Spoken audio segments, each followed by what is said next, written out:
Dear learners, welcome to this session on the poem Ulysses. The first section introduces the poem. The second section is an analysis of the theme and context. Ulysses is a short poem of 70 lines in 3 stanzas composed by the British poet Alfred, Lord Tennyson, and published in the year 1842. This poem is very famous and popular for its inspirational theme and is often quoted from and is included in many anthologies of poetry and is often prescribed for study in schools and colleges. The theme of this poem is a struggle of the human spirit against the ravages of old age and the quest for new knowledge and experiences. Ulysses speaks the poem, which is in the form of a monologue, at a dramatic point of time in his life when he is about to leave his kingdom of Ithaca and set off on a final journey in search of adventure and knowledge. A final journey from which he does not expect to return. Ulysses, or Odysseus, his other name, is a culture hero of Western civilization whose exploits in the Trojan War are chronicled by the Greek poet Homer in his epic poem, the Iliad. Homer's other epic, the Odyssey, narrates the adventures of Ulysses during the long years he spent wandering on his way back to Ithaca after the Trojan War. The story of Ulysses figures in several literary works. Tennyson's poem is a dramatic monologue in which the hero speaks of his discontent with his life as king of Ithaca and of his decision to leave Ithaca forever on a final voyage seeking a newer world. The first stanza of the poem has 32 lines. In the first 5 lines, Ulysses says that life in his kingdom Ithaca is too quiet and idle for him. His people are savage and uncivilized, and also they do not know of his greatness.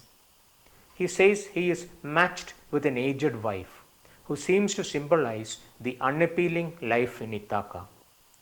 In the remaining 27 lines of the first stanza, Ulysses tells listeners about the great adventures and experiences of his life and about what he yearns to do in the remaining parts of his life. Ulysses tells us that he wants to travel more. I cannot rest from travel. And that he wants to experience life to the full. I will drink life to the lees, in his own words. He had enjoyed and suffered much, both alone and with those that loved him, both on shore and in stormy seas caused by the star constellation of Hyades. Because of his adventures, he has become famous. I am become a name, as he puts it. Traveling with a heart hungry for knowledge, he has known much and had been honored by those whom he knew. He had enjoyed fighting with his equals in the Trojan War.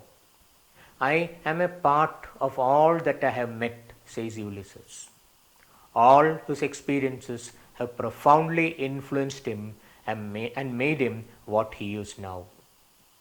But he hungers for more experiences and more knowledge.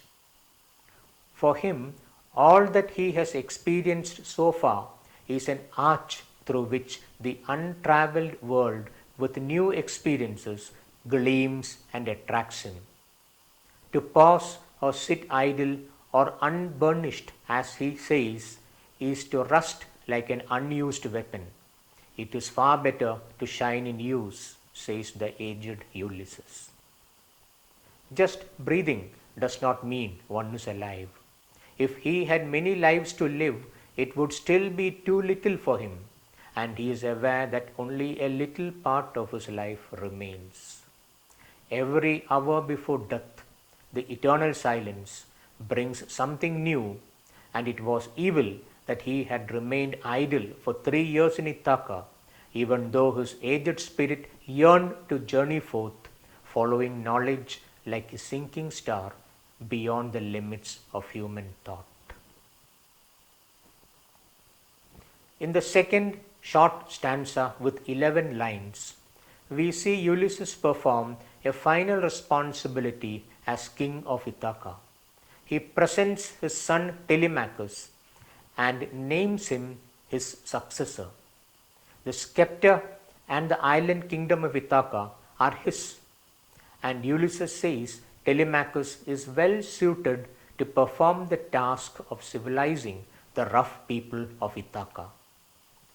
Telemachus is blameless, Ulysses says, and will perform his duties well and will pay homage to the household gods. Telemachus will do his work, and Ulysses will do his work.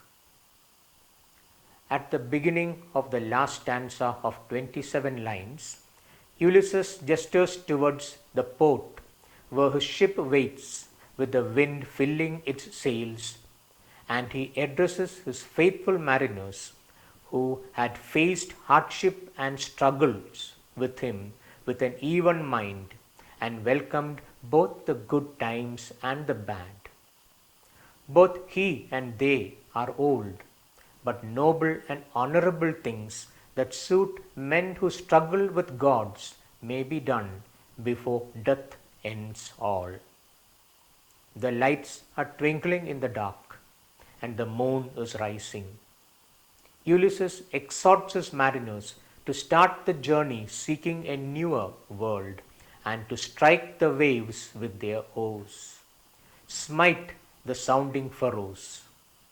Ulysses says that he wants to sail beyond the sunset and the paths of all the western stars, the seas into which the stars were supposed to descend. There is danger. They may drown in the gulf. They may also reach the happy isles where the dead heroes go. And there they might meet Achilles, the great Greek hero who died fighting in the Trojan War. In the final 6 lines of the poem, Ulysses speaks about himself and his mariners. Old age has taken much from them, has made them weaker, but much still remains of what they once were. They do not have the great strength with which they moved earth and heaven. Ulysses accepts what they are, men with heroic hearts, weakened by time and fate, but having the strong will to struggle and seek and find and never surrender.